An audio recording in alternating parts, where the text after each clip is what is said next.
Welcome to the story of Into the Wild, a gripping tale of adventure, idealism, and the harsh realities of nature. Written by Jon Krakauer, this book delves into the life of Christopher McCandless, a young man who left everything behind to seek freedom in the Alaskan wilderness. In April 1992, McCandless embarked on his journey into the wild, but 4 months later, his body was found by moose hunters.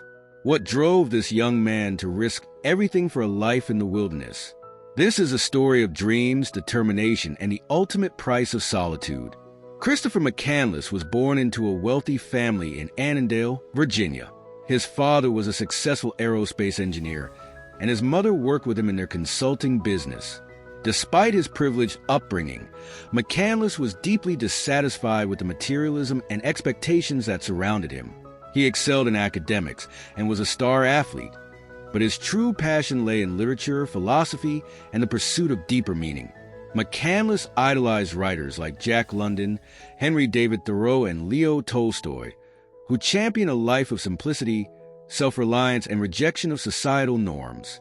He became increasingly estranged from his parents, who didn't understand his disdain for wealth and conventional success.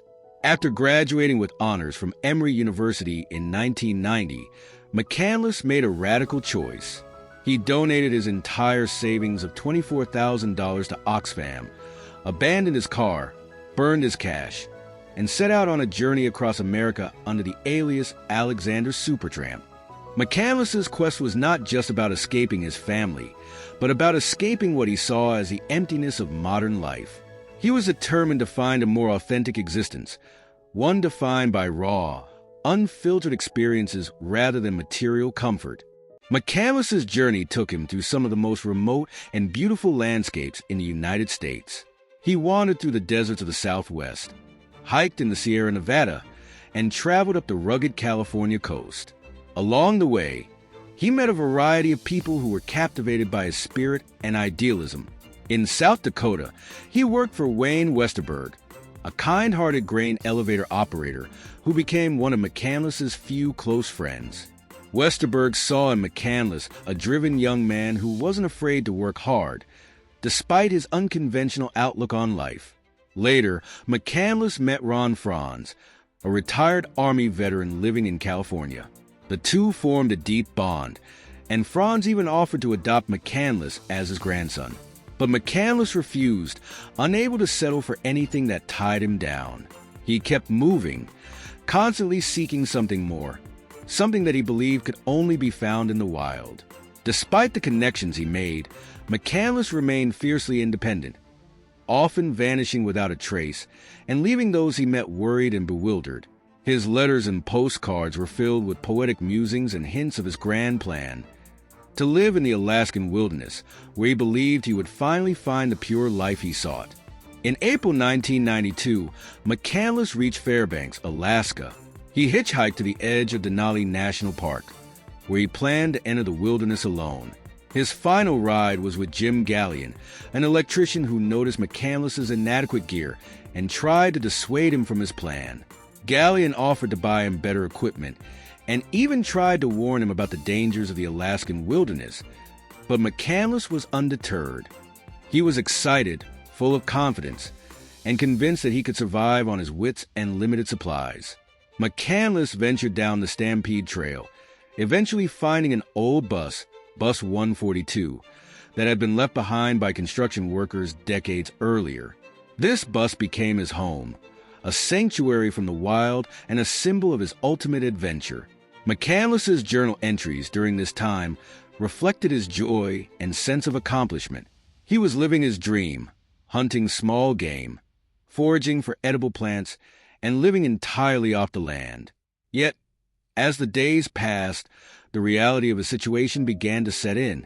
McCandless was cut off from the outside world, with no means of communication and no safety net. He was truly on his own, relying on his limited survival skills in an environment that was far harsher than he had anticipated. At first, McCandless thrived in his solitary life. He documented his experiences in a journal, writing about the animals he hunted, the berries he foraged, and the moments of bliss he found in nature. But as the weeks went by, His situation grew increasingly dire. McCandless's food supply dwindled, and his attempts at hunting larger game failed. He managed to shoot a moose, but without proper tools and knowledge, he was unable to preserve the meat, losing most of it to spoilage and scavengers. McCandless also struggled with the harsh elements. The cold, wet weather made living conditions inside the bus uncomfortable and sometimes dangerous. Despite his best efforts to remain positive, the journal entries began to reflect a growing sense of desperation. His physical condition deteriorated. He lost significant weight and showed signs of malnutrition. In July, McCandless decided it was time to leave the wilderness and return to civilization. However, the Teclanica River, which had been a manageable stream when he crossed it months earlier, had transformed into a raging torrent, swollen by snowmelt. Trapped on the wrong side of the river, McCandless was forced to return to the bus, where he would spend his final days. With no way to escape and his food supply almost gone, McCandless's health continued to decline. He mistakenly consumed the seeds of a wild plant, which were later discovered to be toxic and contributed to his severe weight loss and weakness. In his final journal entries, McCandless expressed profound loneliness and regret, acknowledging that happiness is only real when shared. On a page torn from a book, he left a heartbreaking SOS note. "I am injured near death and too weak to hike out of here. I am all alone. This is no joke. In the name of God, please remain to save me." Despite his efforts to survive, McCandless succumbed to starvation. His body was found on September 6, 1992 by hunters, weighing just 67 pounds. The discovery of McCandless's remains sparked a media frenzy and ignited public debate about his choices. Some saw him as a brave adventurer, while others viewed him as a reckless and unprepared young man who underestimated the dangers of the wild. Christopher McCandless's story is both inspiring and cautionary. His journey into the wild was driven by a desire to strip away the superficial and find a more meaningful existence. He sought to prove that a person could live free from the constraints of society and reconnect with the natural world. Yet his tragic end serves as a reminder of the fine line between adventure and recklessness. Jon Krakauer's Into the Wild not only tells the story of McCandless's journey, but also delves into broader themes: the allure of the wilderness, the quest for self-discovery, and the complex relationship between parents and their children. Krakauer reflects on the young men who have been drawn to high-risk adventures, from explorers of the past to modern-day seekers like McCandless. He explores the deep human longing to escape, to challenge oneself, and to find a place in a world that often feels disconnected. McCandless's legacy continues to resonate, as his story encourages us to examine our own desires, fears, and the lengths we are willing to go in search of truth.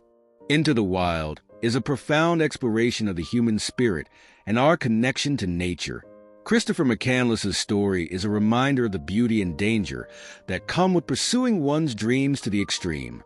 It challenges us to question what we value and what we seek in our own lives.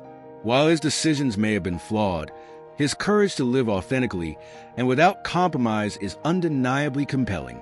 In the end, McCandless's journey reminds us that the quest for meaning is a path filled with both wonder and peril, and it is up to each of us to find our own way through the wild. Thank you for watching. If you liked this video, please hit the like button and subscribe the channel. Please share your feedbacks and thoughts through comments.